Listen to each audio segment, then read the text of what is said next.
Hey everyone, it's Alec from Hearts Physical Therapy here. I wanted to give you a video outlining one main exercise for every body area that your body has. Now these are not meant to be, all-inclusive, but they are good exercises that if you're looking to have one movement to perform at every body area, try these out. So the first one that we're going to do is for your neck. It's called a chin tuck or cervical retraction. Basically what you're going to do is you're going to tuck your chin towards the back of your head.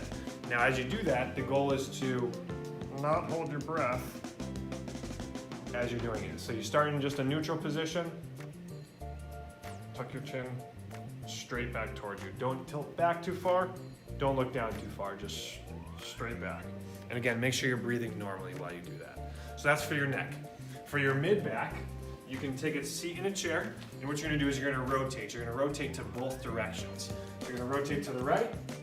Again, don't hold your breath while you're here. Take a deep breath in, and then out. Try rotating as far to the right as you can, and then do the same thing going to the left. Deep breath in at the end, and then out. So that's for your mid-back or your thoracic spine. Next part of your body, your low back. We like to call these the press-up. You may be familiar with these. They're also called the upward dog in yoga. So you're going to relax everything. You're going to press your upper body up towards the ceiling and let your hips sag. Again, breathing is important during this one, so you don't want to hold your breath while you're doing the activity. That's called a press-up. Again, that's a good one for your low back. As with all of these, you don't want to push it if it's causing pain, but usually these are good exercises just for general flexibility. The next part we want to look at are your shoulder blades. We call these shoulder retractions, shoulder blade retractions. So you're going to squeeze your shoulder blades together, and you should feel it right in between your shoulder blades. You can hold it there for a few seconds, again, breathing normal. For your shoulders themselves, aside from your shoulder blades, we're going to do an overhead stretch. So you can do this one laying down with your knees bent. You're going to interlock your fingers, and you're going to reach your arms up overhead as high as you can go. And again, not holding your breath or anything like that. Just trying to reach your arms up overhead as high as you can go. The next one we want to look at are your elbows. And what you can do for these, you're going to take a stick. Now this one's also for your shoulders as well, but you can focus this one on your elbows by concentrating on your triceps. So you're going to take a stick, you're going to put it behind your back. You're going to reach behind you as far as you can go. Don't tilt too far forward. You want to keep your body nice and upright. Reach behind you as far as you can go. Hold it there for a few seconds, and then bring it back. Push behind you, hold it for a few seconds, and bring it back. The next one we want to look at is for your hands. This is for your hands, but also your wrists. We call this the prayer stretch. You're going to bring your hands together, palms touching. Bring your hands straight down towards the floor. You can hold it there for a few seconds, and then relax back up. Bring it straight down towards the floor. Keep the palms together, and then relax. What you can do with this one as well is you can kind of separate your palms a little bit to get more at the fingers, and then come straight back up. So we call that the prayer stretch.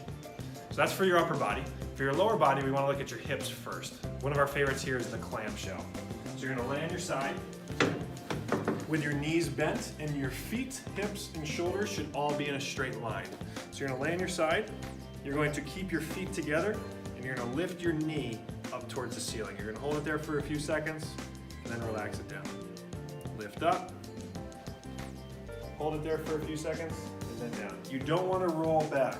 If you're rolling back, you're not doing it properly. So you want to make sure you're nice and tucked forward a little bit, belly button drawn in as if you're tightening your core. Lifting the knee up, and then dropping it down. So that's for your hips. For your knees, we like to do a simple quad set.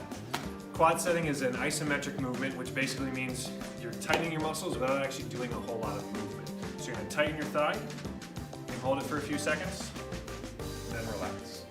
And again, you're just trying to isolate the thigh. You might see that your toes end up going towards the ceiling. That's not a bad thing. Quads do that motion in the lower leg. So you're just going to tighten the thigh muscle, hold it for a few seconds, and then relax. So that's for your knee. For your ankle, we like to do what's called a plantar flexion reset. Again, that's a fancy term for basically a movement that your ankle does where you're pointing your toes down towards the floor. So if you're sitting, you can cross one leg over the other. You're gonna point your toes down and then use your opposite hand to give a nice little stretch. Now make sure you're going right in one direction. You don't want to twist your ankle in or out while you're doing that. You're just trying to point your toes straight away. Hold it there for a few seconds, then relax back. Point straight away, hold it for a few seconds, and then bring it back. And last but not least, we're gonna do one for your toes. We call this toe yoga. So feet flat on the floor, you're going to lift just your big toe on each side, and then bring it down. Lift just the big toe, and bring it down. And then you can do that 10 times, and then lift the outside 4 toes 10 times. Lift just the outside 4 toes, big toe staying flat. So as with all of those movements, try out 10 repetitions. Don't feel like you need to do any more than that. And again, they should be pain-free. If you have any questions on any of those, feel free to give us a call. Otherwise, enjoy your day.